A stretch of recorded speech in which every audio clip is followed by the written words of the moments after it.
2장 11절부터 18절까지를 전체 본문을 한번 쭉 다 읽겠습니다. 같이 읽으십시다. 11절부터 시작. 그러므로 생각하라. 너희는 그때 육체로는 이방인이요 손으로 육체에 행한 할례를 받은 무리라. 그런 자들로부터 할례를 받지 않은 무리라 칭함을 받는 자들이라. 그때 너희는 그리스도 밖에 있었고 이스라엘 나라 밖의 사람이라. 약속의 언약들에 대하여는 외인이요 세상에서 소망이 없고 하나님도 없는 자이더니 이제는 전에 멀리 있던 너희가 그리스도의 안에서 그리스도의 피로 가까워졌느니라. 그는 우리의 화평이신지라. 돌로 하나를 만드사 원수된 것 곧 중간에 막힌 나무를 자기 육체로 거시고 법적으로 된 계명의 율법을 폐하셨으니 이는 이 둘로 자기 안에서 한 세 사람을 지어 화평하게 하시고 또 십자가로 이 둘을 한 몸으로 하나님과 화목하게 하려 하심이라.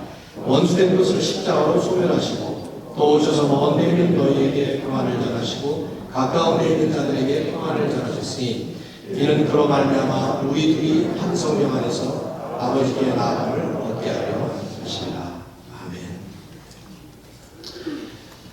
오늘 살고 있는 우리에게는 상당히 생소하지만 구약의 배경이 되는 이스라엘 역사에서는 아주 중요한 상징물 하나가 성전이라는 것이 있습니다. 템플. 잘 아시겠습니다만 성막으로부터 시작해서 솔로몬 성전, 헤롯 성전에 이어졌던 이스라엘의 성전은 추후 70년에 로마에 의해서 무너져서 지금은 존재하지 않고 있는 2000년 전에 사라진 건물이지만 이 고고학의 도움으로 인해서 그 당시의 성전 건물이 어떠했는지 잘 알려져 있습니다. 성전 전체가 지상에서 아주 높이 올려진 플랫폼에 세워져 있었고 그 정 가운데에 제일 높은 곳에 지성소, 지극히 거룩한 장소라고 해서 영어로도 Holy of Holies라고 그러죠. 지성소가 있고 지성소 바깥에 성소가 있고 그 지성소와 성소를 빙 둘러싸고 제사장들만 들어갈 수 있는 제사장의 뜰이라는 것이 이렇게 그 땅이 있었습니다. Court of the Priest라고 영어로 그렇게 얘기를 하죠. 그 제사장의 뜰 동쪽으로는 이스라엘의 뜰이라고 해서 일반 유대인들 남자가 들어갈 수 있었습니다. 더 동쪽으로 가면 여자들도 들어갈 수 있는 여인들의 뜰이라는 그 뜰이 있어요. 이 세 개의 뜰, 즉 제사장의 뜰, 이스라엘의 뜰, 여인들의 뜰, 이 세 개의 뜰이 코르트가 같은 높이에 위치해 있었습니다. 그것을 가리켜서 보통 성전이라고 부르는 거였어요. 그 안에는 이스라엘 사람들만 들어갈 수 있었던 거죠. 근데 이제 그 여인들의 뜰 아래로 5계단 내려가면 높은 담이 막혀 있었고 그 담을 넘어가서 14개의 계단을 내려가면 또 다른 높은 담이 있고 그 담을 넘어가면 아주 넓은 뜰이 나옵니다. 그걸 가리켜서 이제 이방인의 뜰이라고 불렀습니다. Court of the Gentiles. 여러분이 복음서 읽다 보면 예수님께서 성전에 들어가셔서 장사하고 이러는 사람들이 그 상을 엎어버리시고 채찍을 만들어서 동물을 내쫓고 성전 안에서 그랬다는 얘기가 나오잖아요. 그건 그 이방인의 뜰에서 이루어진 일이에요.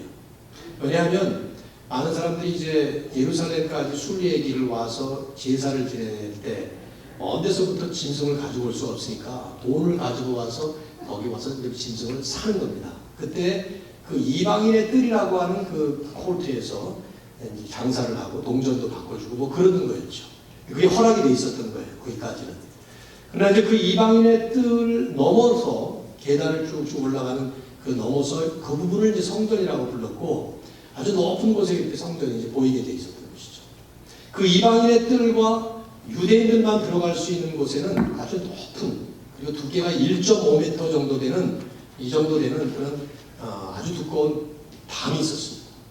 그 담에 경고물이 붙어 있었는데 어떤 경고물이 붙어 있었는가 하면 이 담을 넘어가는 이방인들은 누구를 막론하고 처형된다. 그렇게 붙어 있었습니다.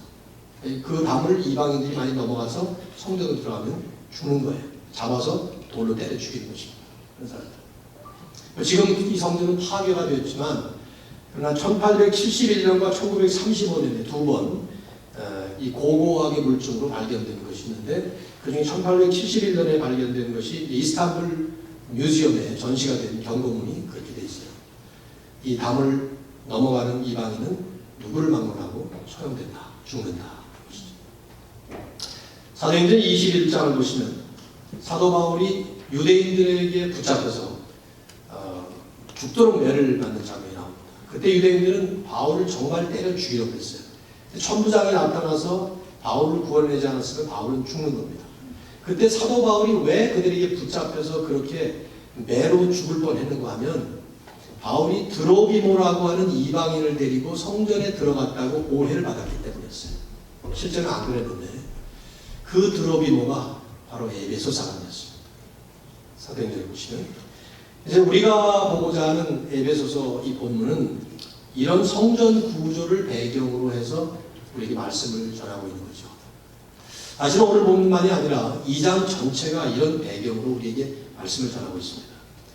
즉 한 성전 안에 이방인의 뜰과 유대인의 뜰이 담으로 막혀서 절대로 넘어갈 수 없었던 그 담처럼 우리들 인간 세상의 가운데에도 이렇게 막혀 있었던 담이 있었어요. 절대로 넘어갈 수 없는 담이 있었습니다.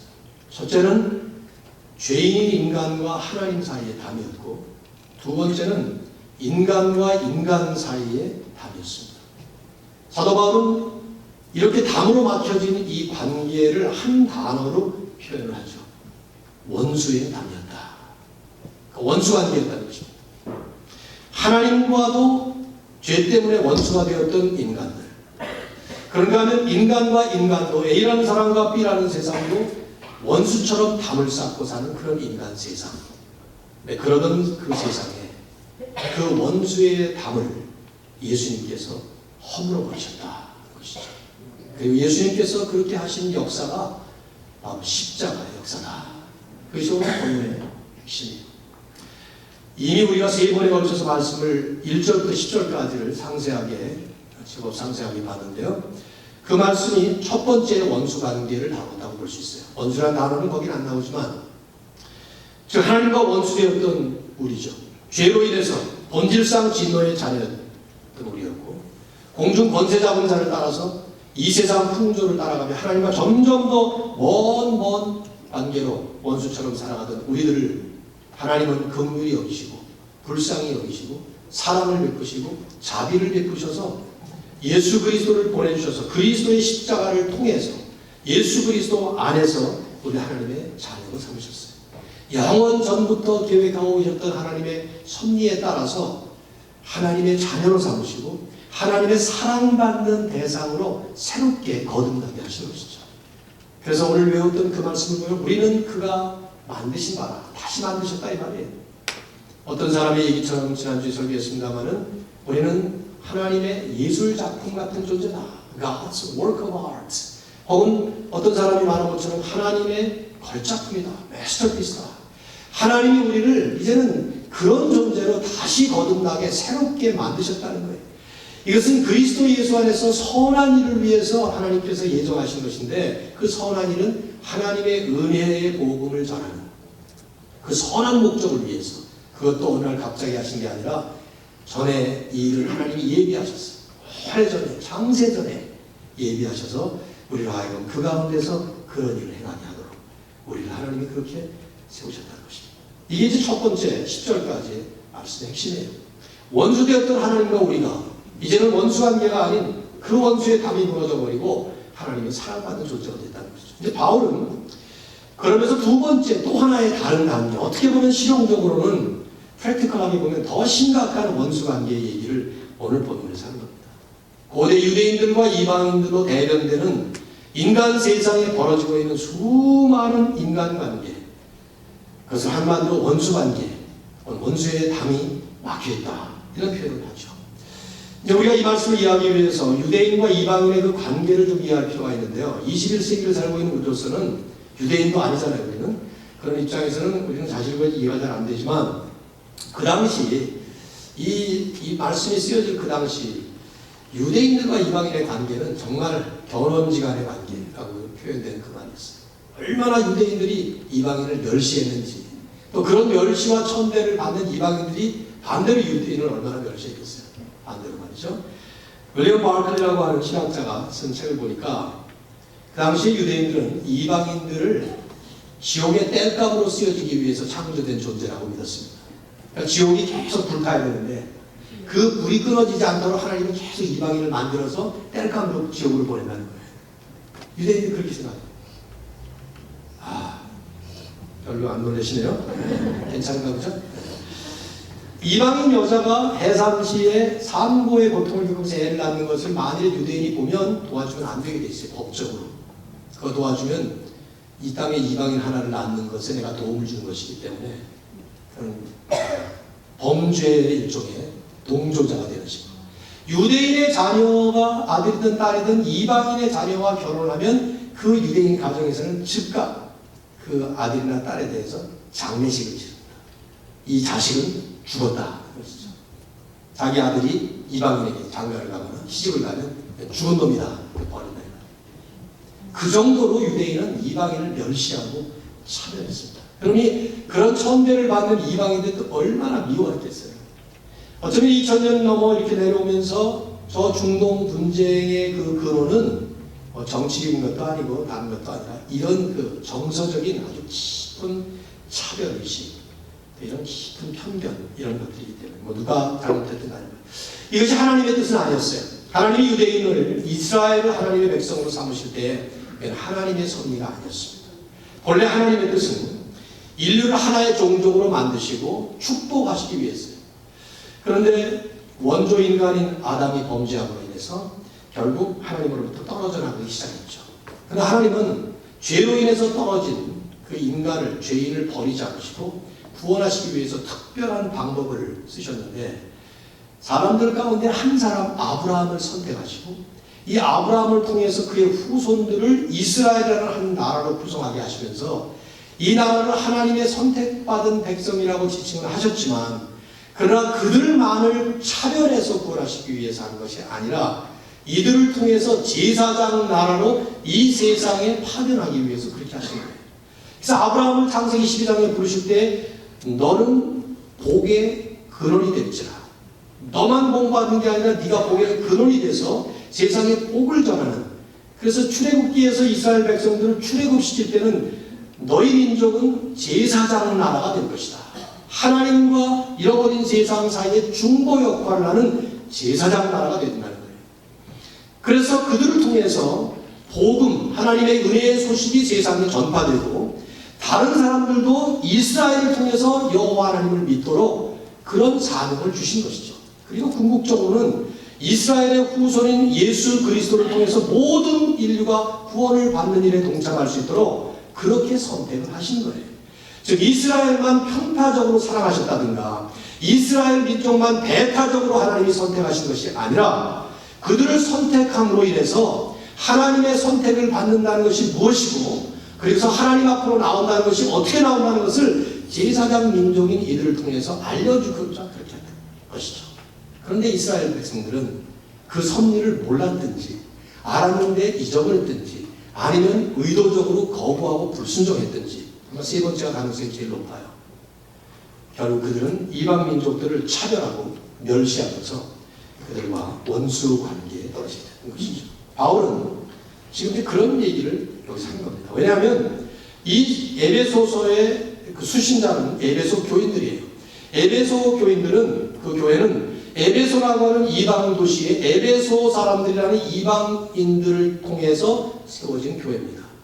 이제 이 이방인들을 선택하셔서 교회를 세우신 하나님의 뜻이 뭔가, 그리고 그 하나님의 섭리 가운데 유대인, 이방인, 하나님, 죄인 이런 상관관계들이 어떻게 이루어졌는가, 이걸 지금 이 한 목수의 8절에 지금 말씀하고 있는 거예요. 이방인, 유대인이라고 이렇게 우리가 지칭하긴 하지만 우리는 오히려 이제 그리스도인, 비그리스도인 이런 생각을 해보실 필요가 있고요. 또 더 나아가서는 우리 모두가 다 하나님 모르던 사람에서 하나님을 알게 된, 하나님을 믿게 된 사람이라는 차원에서 이제 이 말씀을 함께 받아야 될 겁니다. 바울은 그러므로 생각하라 하는 말을 먼저 시작합니다. 우리 많은 교회들이 지나가는 말씀드리지만 remember 하는 말을 아주 강한 말로 하고 있어요. 두 번. 원문에는 11절과 12절에 두 번 나와요.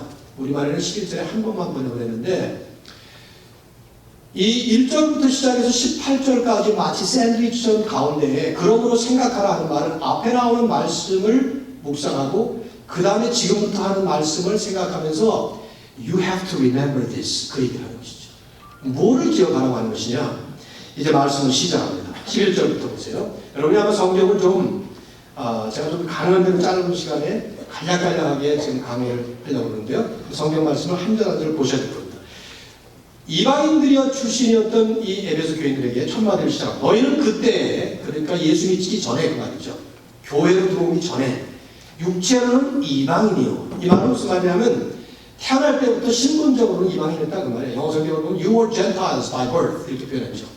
태어날 때부터 신분적으로 빼도 박도 못하는 이방인이었다 그 말이에요. 근데 이거 어떤 이방인이냐? 손으로 육체 행한 할례를 받은 무리로부터 할례를 받지 않은 무리라 칭함을 받는 자들이라. 여기에 두 칭함이 나옵니다. 이 호칭이 나와요. 한쪽은 할례 받은 자, 한쪽은 할례 못 받은 자 이 말이에요. 즉 손으로 육체 행한 할례라 하는 말은 로마서 2장 28절에 보면 표면적인 유대인이 유대인이 아니요 이면적 유대인이 유대인이다. 이 할례는 마음에 할지니 하는 그런 말하고 반대되는 그런 표현인 거예요. 그러니까 바울이 약간 여기서 사케스틱하게 유대인들이 뭐 할례 받은 사람들이라고 잘난 척하지만 그거 손으로 육체 행한 할례밖에 안 된다 이런 말을 지금 포함시키는 거죠.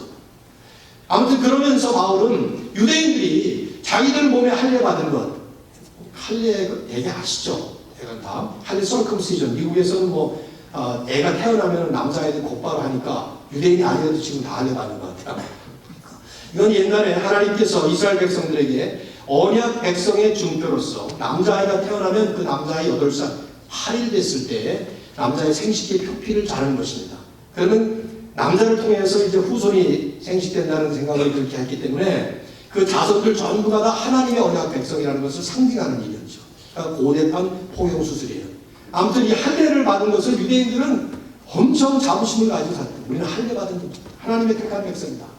근데 저 친구들은 할례 받지 못한 사람들이다 이 말인데 실감나게 여러분이 이 말씀을 번역을 하려면 여기 사실은 성경이라 좀 민망하지만 여기다 욕을 집어넣어요. 할례 받지 못한 놈들 그 말을 써놔야 돼요. 우리는 좀 실감이 나는데 사실 왜냐면 우리 한국이요 5,000년 배달민족 백의의 민족으로 이렇게 꿋꿋하게 우리 민족의 순수성을 지킨다는 것이 자랑스러운 부분이기도 하지만 우리 복음을 받은 사람의 입장에서 볼 때는 이게 얼마나 배타적인 자세인가 하는 것도 볼 수 있어요. 러시아, 중국, 일본이 강대국 사이에 둘러싸여서도 우리 민족이 다 꿋꿋하게 지킨 것은 그만큼 배타적이기 때문에 그럴 수도 있다는 거죠. 제 얘기가 아니에요. 국문학자들과 보통 인류학자들의 얘기인데 그런 것 같아요. 용어를 보면 알아요. 우리는 다른 나라 사람들을 그냥 일반적으로 부르지 못했고 욕을 하나 집어넣어가지고 불렀습니다. 일본 사람들은 일본 사람이라고 안 그래요. 조그맣고 그러니까 작은 외자를 써서 잘 아시는 많이 해봤는데 외놈. 중국 사람들은 큰 나라니까 대국 하지만 떼국놈들 그랬어요. 대국이 아니라 떼국놈들 그랬어요. 서양 사람들은 양놈들 그랬어요. 우리는 안 그랬지만 어떤 사람들이 그랬다 이 말이에요 지금. 아무튼 그런 식으로 표현하죠. 이게 그 레이벌링을 하는 것이죠. 그러니까 이스라엘 사람들이 할례도 못 받은 놈들 이런 말이에요. 사무엘상 17장 26절을 보면 다윗이 이 용어를 씁니다. 다윗이 어느 날 청소년으로서 나가 지락을 들고 전시락 갖다 주러 갔는데 키가 9척이 되는 3m가 되는 엄청난 거구름의 거인이 창을 땅을 뻥뻥 치면서 바바로티보다 더 우렁찬 목소리로 그냥 누구 나와서 나가면 붙어보자 막 떠들고 이런 사람 전부 다 발벌벌 떨고 있는 거예요. 그때 다윗이 분기탱천에서 한 말이 있어요. 뭐라 그런지 아세요? 기억나시나요? 이 할례 받지 못한 블레셋 놈이 내 성경에 그렇게 써있어요. 이 목소리도 그렇게 떠는데 아마 다윗이 이 할례 받지 못한 블레셋 사람 이렇게 말했을 리가 없어요. 다윗이 엄청나게 흥분한 거예요. 아니 감히 이 할례 받지 못한 블레셋 놈이 감히 하나님의 군대를 모욕을 해. Who is this uncircumcised Philistine? 이 말이 그 말이에요. 그 정서가 그 한마디 말에 다 이게 이스라엘 사람들의 정서였어요. 그렇게 레이블링을 해가지고 이방인들을 우습게 보고 멸시하고 지옥에 때릴감이라는 뭐 이런 식으로 해요. 그런 취급을 받던 사람들이었다 하는 것을 바울이 지금 에베소 교인들에게 리마인드 시키는 거예요. 너희는 그랬었다. 그때 너희는 육체로는 이방인들이요. 태어날 때부터 이방인들이요. by birth. 손으로 육체 행한 할례를 받은 사람들로부터 할례 받지 못한 사람들, 할례 받지 못한 놈들이라고 칭함을 받는 사람들이었다. 그러면서 그 다음 절 2절에 5가지 이 사람들의 절망적인 모습을 단어로 표현합니다. 너희는 그때 그리스도 밖에 있었고, 첫째, 그리스도 안 믿었으니까. 우리 이미 했죠? 그리스도 밖에 인생이 얼마나 절망적이고 그리스도 안에 인생이 얼마나 축복이 많은 인생이라는 걸 이미 설명을 했어요. 너희는 그리스도 밖에 있었고, 이스라엘 나라 밖에 사람이다. 이스라엘 나라, 하나님의 택한 백성의 밖에 사람, 택한 못 받은 사람이다. 약속의 언약들에 대해서는 외인, 스트레인저라는 말이에요. 여러분 집을 누가 똑똑 두드렸는데 문을 열어보니까 모르는 사람이에요. 그러면 집에 드립니까? 안 들여보내죠. 누구세요? 그러고 나서 한참 얘기하고 나서 모르는 사람은 가세요. 그럴 거 아니에요. 그런 외인이었다 이 말이에요. 약속의 언약에 들어오지도 못하는 외인, 스트레인저였다. 그랬으니 세상에서 소망이 없고 궁극적으로는 하나님도 없는 자였다. 그리스도 밖에 있었고 이스라엘 나라 밖에 있었고 외인이요 세상에 소망이 없고 하나님도 없는, 모든 게 다 없는 거예요. 윌리엄 핸들슨이라고 하는 철학자는 이 없다는 표현을 영어 단어 LESS를 붙여서 They were Christless, stateless, friendless, hopeless, and godless 이렇게 표현했어요. 뭐 영어권이 아니니까 우리에게 이렇게 감동이 된 건 아니지만 우리말은 이런 식의 그 단어 플레이가 좀 없어서 좀 아쉽긴 합니다. 아무튼 아무것도 없는 그런 존재들이 너희들이었다. 그런데 이제 13절 전에 멀리 있던 너희가 그리스도 예수 안에서 그리스도의 피로 가까워졌느니라. 멀리 있던 너희가 가까워졌다. 이 멀리 있다 가까이 있다 하는 표현은 구약적인 표현이에요. 구약에 보면 신명기와 시편에 보면 하나님께서 이스라엘 백성들 표현할 때 하나님 나와 가까이 있는 백성들 이런 표현을 썼습니다. 우리도 친근감을 표현할 때 그러잖아요. 저 사람은 어떤 관계예요? 아, 저거 가까운 관계예요. 그만큼 친하다는 얘기예요. 저 사람은 어떤 관계예요? 아, 나하고는 잘 몰라요. 관계가 멀어요. 그럴 땐 관계가 별로 없는 거죠. 그러면 이제는 너희가 전에는 멀리 있던 너희가 그리스도 예수 안에서 그리스도의 피를 통해서 이제는 가까워졌느냐. 하나님의 사랑받는 백성으로 들어왔느니라. 그 말이죠. 여러분 에베소 사람들처럼 우리들도 이방인 아니었습니까? 한국 사람들이 뭐 우리가 대단한 배달의 민족 같지만 성경적으로 보면 유대인이 아니면 다 이방인이에요. 우리들도 똑같아요. 우리들도 그러던 사람이 그런 존재들이 하나님께서 예수 그리스도 안에서 그리스도의 피로 하나님과 가까운 하나님과 사랑받는 자녀 아버지 관계로 불러주셨습니다. 믿습니까? 얼마나 큰 축복인지 몰라요. 그런데 바울은 이것뿐만 아니라 이런 이방인들을 주님의 십자가는 물과 기름처럼 도저히 하나 될 수 없었던 유대인들과도 하나 되게 하셨다는 거예요. 이게 이제 오늘 이 본문의 핵심이에요. 그래서 14절의 중간에 중요한 핵심절을 말하죠. He is our peace. 그는 우리의 화평이십니다. 그는 이런 말은 바로 그 앞에 나오는 13절의 그리스도예요. 그리스도는 우리의 화평이시다. 11절, 12절, 13절에서 너희는 하다가 갑자기 우리는 하면서 유대인들과 이방인들을 함께 묶어서 주님은 우리들, 유대인이건 이방인이건 우리 모두의 화평의 주님으로 오셨다 이 말이에요. 피스로 오셨다. 화평으로 오셨다. 화평이 뭡니까? 화평의 특징이 뭡니까? 하나로 묶어주는 특징이 있죠. 그래서 둘로 하나를 만드사, 둘로 유대인과 이방인을 말하는 하나로 만드사, 하나로 만들었다는 것은 하나님과도 하나가 됐다는 뜻이고요. 유대인과 이방인도 하나가 됐다는 복합적인 의미예요. 특별히 원수된 것, 곧 중간에 막힌 담을 자기 육체로 헐어버리셨다. 자기 육체로 하셨다는 것은 십자가에서 예수님께서 자신의 몸을 살찢기고 피 흘리는 그것을 상징적으로 표현한 말이에요. 나의 몸을 망가뜨리면서까지 마치 담을 허물어뜨리기 위해서 자신의 몸을 허물어뜨리시는 것을 하셨다는 것처럼 내 육체로 털어버리셨어요. 뭐를요? 중간에 막힌 담. 어떤 담? 원수의 담. 유대인과 이방인의 원수의 담을 헐어버리셨어요. 어떻게 그렇게 하실 수가 있었습니까? 우선은요, 15절을 보시면 법정으로 된 계명의 율법을 폐하셨어요. 이 말은 무슨 말이냐면 1조, 2조, 1항, 2항 하는 법정으로 된 계명의 율법들이 구약의 레위기, 민수기, 신명기 뭐 이런 구약뿐만 아니라 이스라엘 백성들은 그걸 더 잘 지키기 위해서 법을 또 만들고 10계명 안식일을 기억하여 거룩히 지키라. 그러면 안식일의 일이 뭐냐 생각해라. 몇 페이지 만들고 이래서 미시나라고 하는 어마어마한 법조문이 만들어졌어요. 지켜야 돼요, 전부 다. 그런데 그런 법조문으로 된 계명의 율법들을 주님께서 십자가에서 폐해버리셨다는 거예요. 이게 무슨 뜻입니까? 성경 열심히 읽으시는 분들은 약간 좀 이게 일치가 안 되는 말씀이 하나 나오죠. 마태복음 5장 20절에 보면 내가 계명을 율법을 폐하러 온 줄로 생각하지 마라. 뭐라고 그랬어요? 그 다음에 폐하러 온 것이 아니라 완전케 하려 함이라. 이런 말씀 있어요. 내가 계명을 폐하러 온 게 아니라 그런 말씀이 있어요. 근데 여기서는 지금 막 폐하였다고 그랬잖아요. 무슨 뜻입니까? 다른 표현 같지만 반대 표현 같지만 같은 의미를 다른 맥락에서 말씀한 거예요. 마태복음 5장 20절에서는 모든 계명의 율법들을 내가 폐하는 게 아니라 그걸 다 이루어서 내 스스로가 이루기 위해서 왔으니까 계명 폐하러 온 거 아니다. 그 말이고요. 여기서는 간단하게 제가 설명을 드리면 모든 법조문으로 된 계명의 율법을 지켜야만이 우리가 구원을 받을 수 있는데 그럴 사람 아무도 없으니까 내가 십자가에서 그걸 다 완성하고 지켰다. 그러므로 이 모든 계명의 율법들은 폐기 처분되는 거나 마찬가지다. 그 뜻이에요. 같은 뜻이죠. 그러니까 각도가 좀 다를 뿐이죠. 그러면서 이렇게 한 목적을 이제 거기 설명을 합니다. 15절 하반절에 이는 그 목적은 이 둘로 즉 유대인과 이방인도 자기 안에서 예수님 안에서 한 새 사람을 지어 one new man 화평하게 하시기 위함이다. 여러분 이 말씀은 핵심이라 좀 더 여러분이 묵상을 많이 하셔야 될 말씀이에요.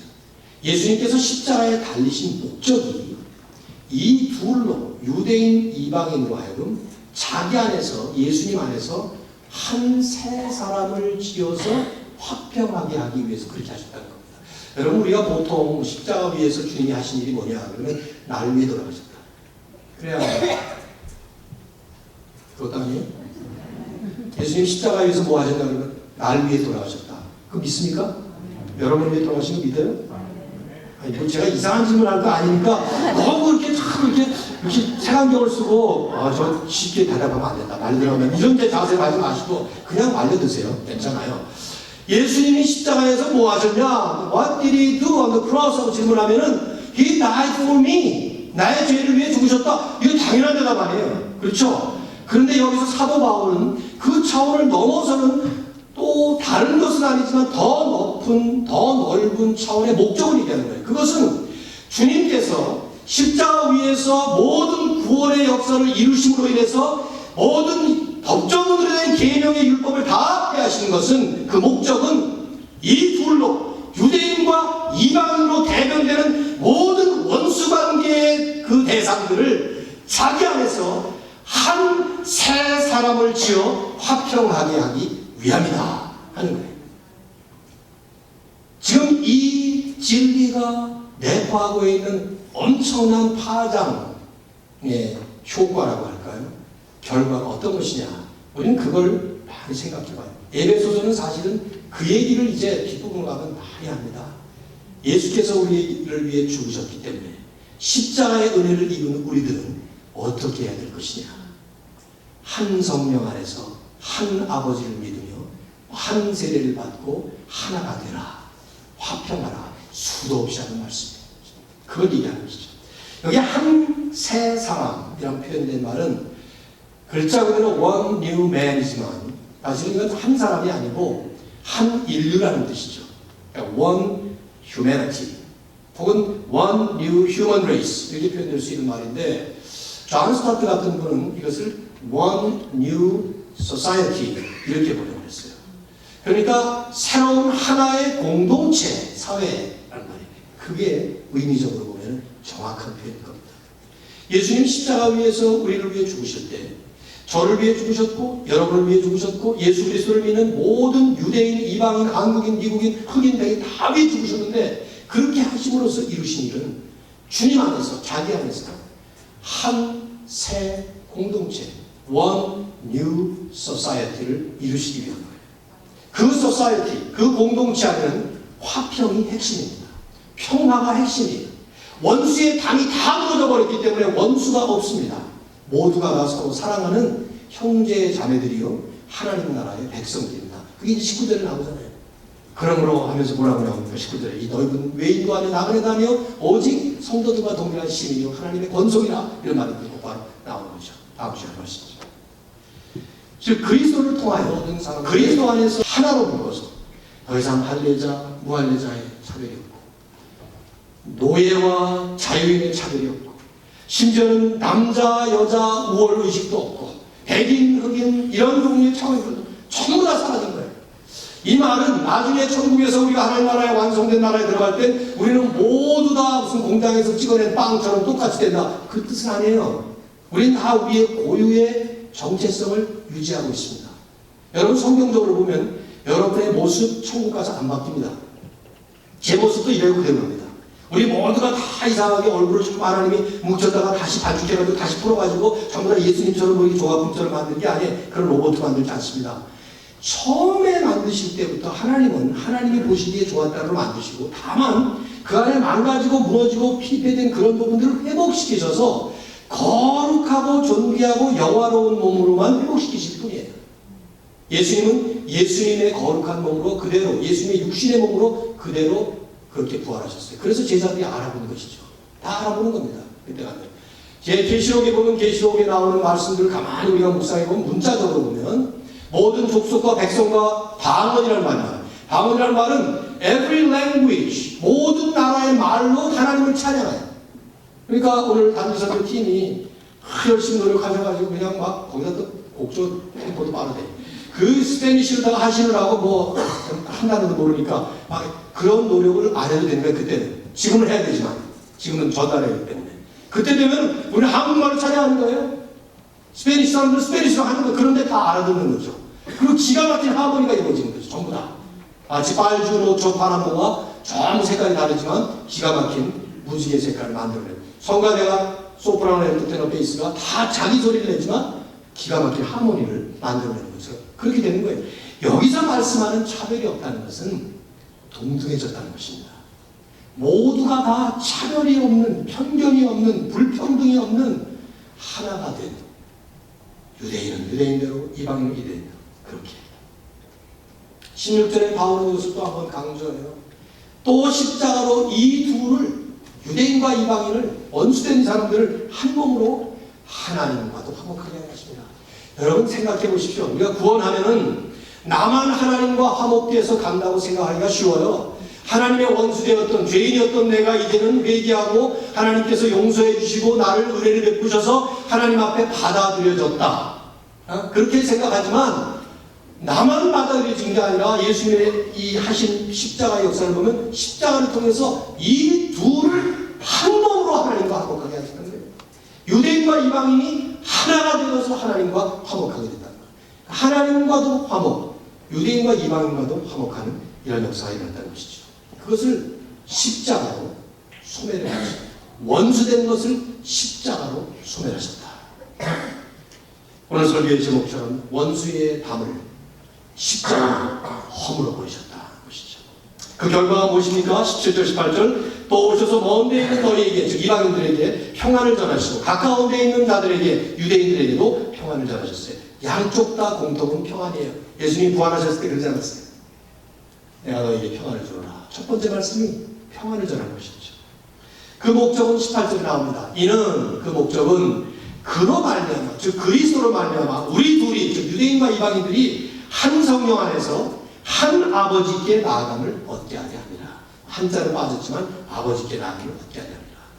하나가 되어서 하나님께로 나아갈 수 있도록 원수의 담을 허물어 버리시면서 예수 그리스도는 십자가에 피를 흘리셔서 우리 모두를 하나님과도 화목하게 하시고 서로서로도 화목하게 만드셨다 하는 것입니다.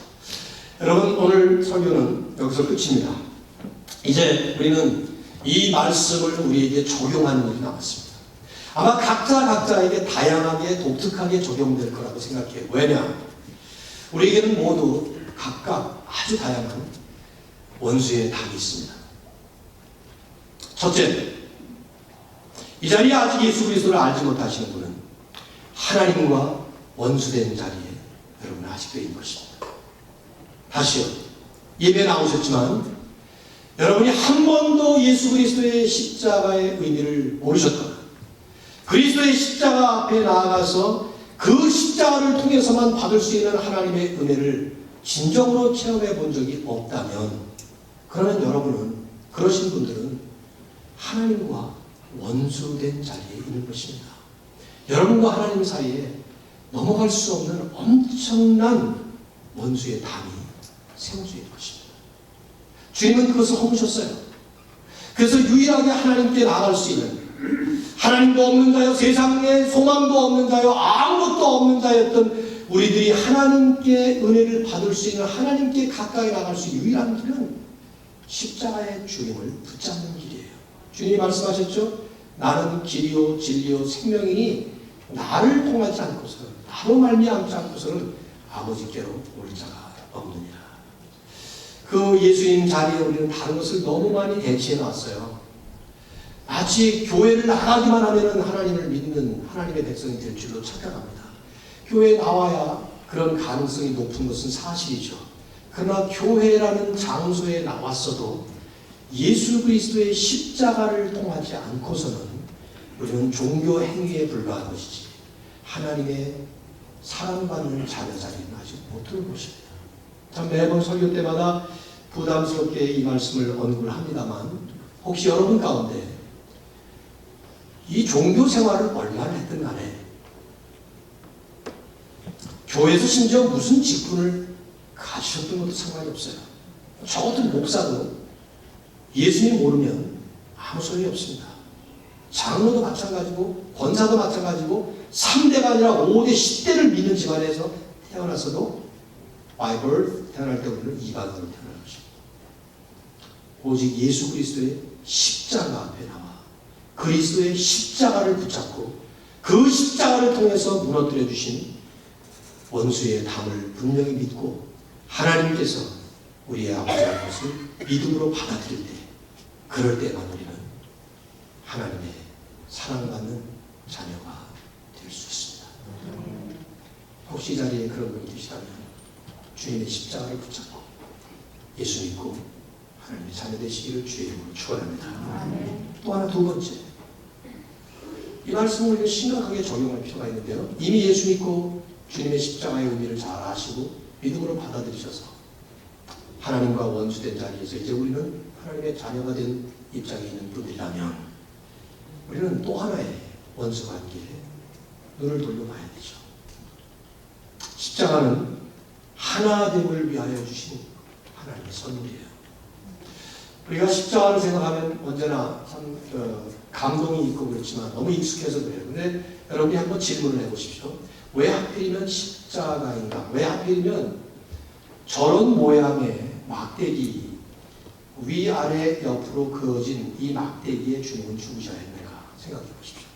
그냥 죽으셨어도 주님은 우리 죄를 위해서 죽으신 것이고, 또 하나님께서 다른 방법을 사용하셨어도 얼마든지 전능하신 하나님이니까 가능하셨을 텐데 왜 하필이면 why particular 이 십자가에 달려졌냐 말이죠. 십자가의 그 의미가 뭐냐 말이죠. 위아래 하나님과 원수되었던 죄인들을 묶어주시고 원수와 원수되었던 유대인과 이방인, 흑인과 백인, 한국 사람, 일본 사람 모든 종류의 원수관계에 담을 허시면서 하나 되도록 하시다. 분명히 그 의미가 저 십자가의 상징적 그림 안에 담겨져 있을 겁니다. 십자가는 하나됨을 위한 하나님의 선물이에요. 그래서 우리는 끊임없이 그 하나됨을 기억하면서 말씀하시면서 그러므로 기억하라, remember. 끊임없는 하나님을 위해서 나아가야 합니다. 여러분, 이런 말씀을 이렇게 고상하게 하고 제가 지나가기에는 현실은 너무 기대하지 않습니까? 세상을 돌아보십시오. 예수님은 오래전에 십자가를 통해서 원수의 담을 허물으셨지만 이 세상에는 얼마나 많은 종류의 담이 쌓여지고 있습니까? 보이지 않는 수많은 종류의 원수의 담. 국가와 국가 간의 전쟁, 말할 것도 없죠. 인류 역사는 전쟁의 역사였어요.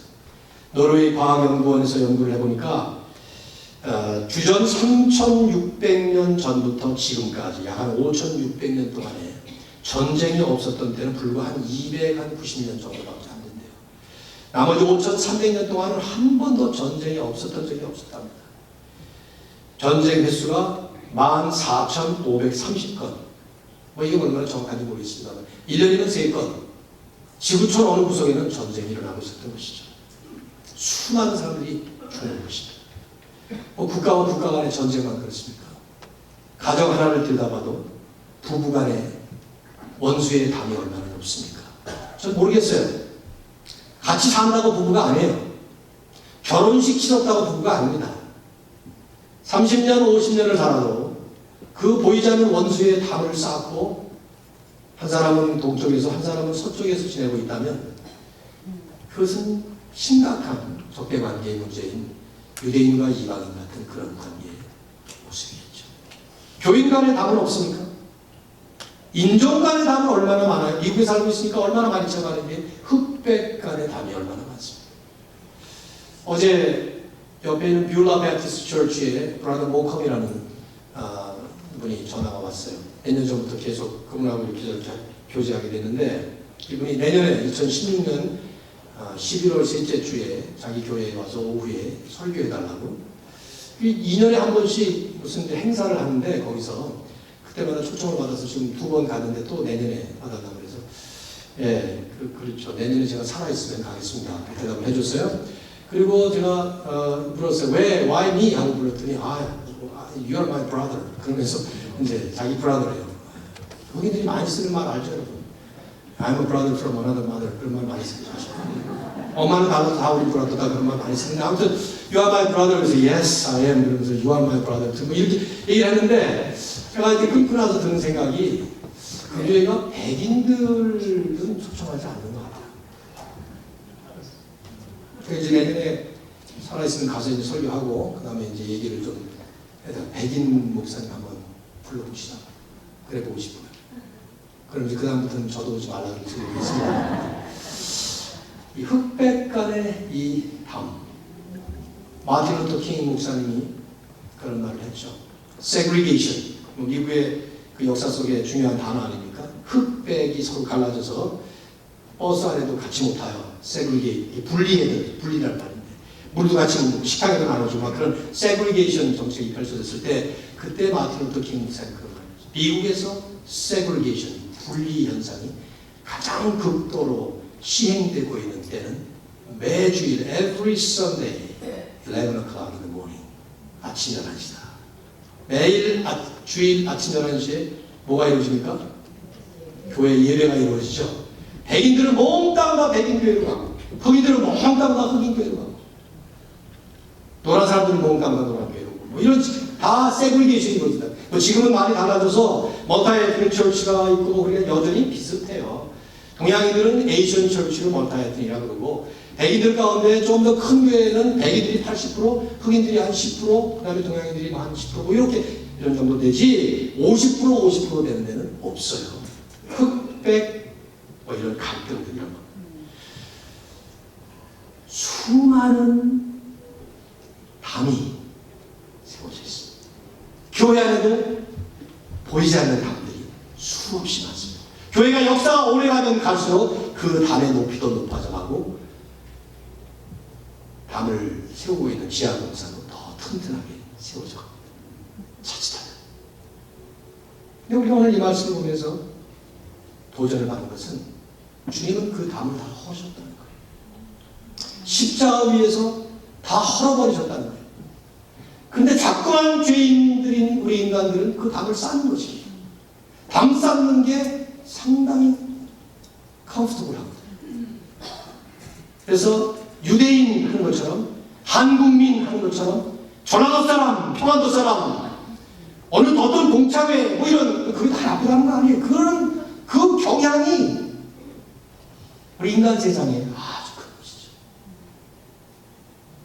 심지어는 뉴저지, 델라웨어, 펜실베이니아 선거가 이루어지면 뉴저지 사람들은 뉴저지만 뽑으려고 그러고 그런 경향들이 어떤 교회에는 있는 것 같아요.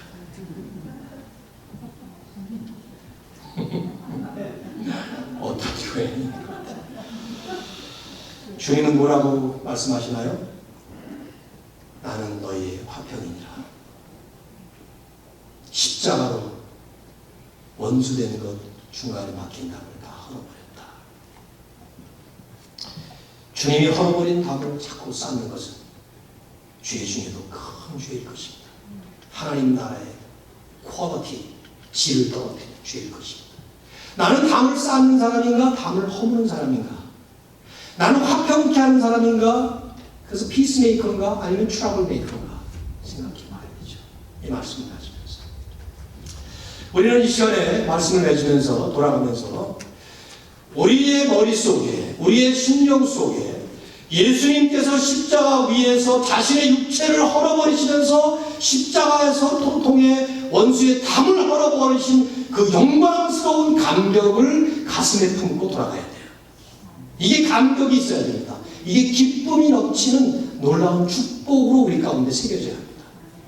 2차 대전이 끝난 후에 1940년 중반부터 1990년까지 반세기를 냉전 시대라고 불렀어요. Age of Cold War 이렇게 불렀습니다. 왜냐하면 실제로는 싸움을 싸우지 않지만 전쟁과 같은, 그러나 Cold War예요. Hot War가 아니에요. 전쟁이 아니니까. 미국과 소련이라는 이 두 슈퍼 파워 컨트리즈, 이 두 초강대국 사이에 갈등과 긴장과 경쟁이 엄청 심했던 시대입니다. 이 기간 동안에 이 두 나라 사이의 적대 관계는 아주 복잡하고 다양한 형태로 확장되고 진행됐죠. 군사력의 경쟁, 군사력 경쟁을 비롯해서 이념의 갈등, 심리적 갈등, 스파이 전쟁, 산업 전쟁, 기술 전쟁, 우주 탐험 경쟁까지, 정치적 경쟁, 핵무기 개발도 경쟁했어요. 그건 전부 경쟁이었어요. 어느 나라가 더 힘이 세냐, 이걸 지금 둘이 싸우고. 비록 미국과 소련 사이에는 단 한 번도 두 나라가 공식적으로 군사적으로 싸운 적은 없었지만 그 두 나라 밑에 있었던 일종의 위성국가와 같은 수많은 나라들은 수없는 다툼과 싸움을 50년 동안 싸웠습니다. 대한민국도 그 가운데 한 희생자라고 볼 수 있죠. 1985년에 소련 공산당 서기장으로 등장한 고르바초프가 개혁 개방 정책을 표방한 그러면서 개혁 개방을 민주화 바람이 이제 동유럽에 일기 시작했죠. 1989년 봄에 그 유명한 헝가리의 봄, 헝가리와 폴란드가 제일 먼저 공산당 독재를 끝내버렸어요. 그리고 복수 정당제를 도입을 했습니다. 사회주의 계획 경제가 자본주의식 시장 경제로 바뀌기 시작해서 지금까지도 중국 같은 나라가 사회주의라고 이념적으로는 그렇지만 경제는 전부 자본주의 시장 경제죠. 그때 헝가리는 더 나아가서 동유럽의 공산주의와 서유럽 자본주의 사이에 가로막고 있었던 이른바 철의 장막을 걷어버렸어요. 그리고 1989년 11월 11일 역사적으로 베를린 장벽이 무너졌습니다. 동독과 서독 사람들이 그 무너진 베를린 그 장벽 위에서 강력의 눈물을 흘리면서 서로 부둥켜 50년 동안 한 민족이 원수가 돼서 그 당 때문에 넘어가지 못했던 그 아픔을 무너진 담 위에서 환호성을 지르면서 눈물을 흘리고 기쁨을 같이 나오면서 소리를 쳤던 그때의 그 장면 생각나시나요? 저는 워싱턴에서 그걸 보면서 나도 눈물을 흘렸어요. 그리고 그때 저는 대한민국도 분단된 조국이 드디어 열리겠구나 그 생각을 하다가 2년 뒤에 이제 한국으로 간 건데 나눠졌던 한 나라가 통일이 돼도 나라와 나라 사이를 가로막은 담이 무너져도 감격이 넘치고 기쁨이 넘치기 마련입니다. 하물며 전능하신 하나님과 우리 사이에 막혔던 원수의 담이 무너졌고 유대인과 이방인 사이의 담이 그리고 원수와 원수의 담들이 다 무너진 예수 그리스도의 십자가를 믿는다는 우리들이 어찌 이 감격도 없이 오히려 저런 반대로 또 다른 종류의 원수의 담을 가정에서 교회에서 내 인생의 여정에서 쌓고 살아간다면 우리는 뭔가 잘못해도 크게 잘못된 것이죠. 나는 주님이 무너뜨리신 그 담을 쌓고 사는 사람들인가? 아니면 무너진 담을 쌓으려고 하는 사람들에게 가서 피스메이커로 평화의 사절단처럼 평화의 복음을 전하며 살 것인가? 우리의 결심과 우리의 결단에 달려있다고 생각합니다. 교회, 담이 무너져 그 안에 평강이 풍성한 하나님의 천국의 모양입니다. 이런 역사가 일어날 때만이 세상을 향해 저들은 과연 하나님의 자녀들이다 이런 칭호를 받을 겁니다. 화평케 하는 자는 복이 나니 하나님의 아들이라 일컬음을 받을 것입니다. 기도하겠습니다. 하나님, 오늘도 우리는 하나님께서 우리에게 허락하신 귀한 주일에 나와서 예배를 드리고 찬양을 드리고 또 함께 교제하며 섬기며 무엇보다 주신 말씀을 가슴에 새기고 돌아갑니다. 그는 우리의 화평이신지라 둘로 하나를 만드사 원수된 것 곧 중간에 막힌 담을 헐어버리실 때 자기 육체로 헐어버리신 우리 주님의 십자가를 생각하며 이 시간 세상을 향해서 화평케 하는 사람으로 사명자의 삶을 가지고 나가기를 간절히 소원합니다. 아버지여, 이 시간에 예배드리고 돌아가는 우리 모두가 내가 쌓고 있는 담을 그리스도의 십자가로 헐어버리게 하셔주시고 주님이 헐어버리신 그 담, 그 다리 위에 복음의 평강의 소식을 전할 수 있도록 인도해 주시옵소서. 우리 교회가 그런 교회가 되게 하시고 세상을 향해 그런 메시지를 증거하게 하시고 또 나 한 사람 한 사람 모두가 살고 있는 현장 전체가 가정이든 산업의 현장이든 주님의 거룩한 십자가의 평강의 소식을 전하는 저희들 되도록 인도해 주시옵소서. 이제는 우리 주 예수 그리스도의 무한하신 은혜와 하나님 아버지의 극진하신 사랑과 성령의 충만하심, 원수의 담을 무너뜨려버리신 십자가의 예수님을 찬양하면서 화평케 하는 피스메이커의 사명을 감당하기로 작정하고 돌아가는 우리 모든 믿음의 동역자들 위해 이제로부터 영원토록 함께 있을지어다. 아멘.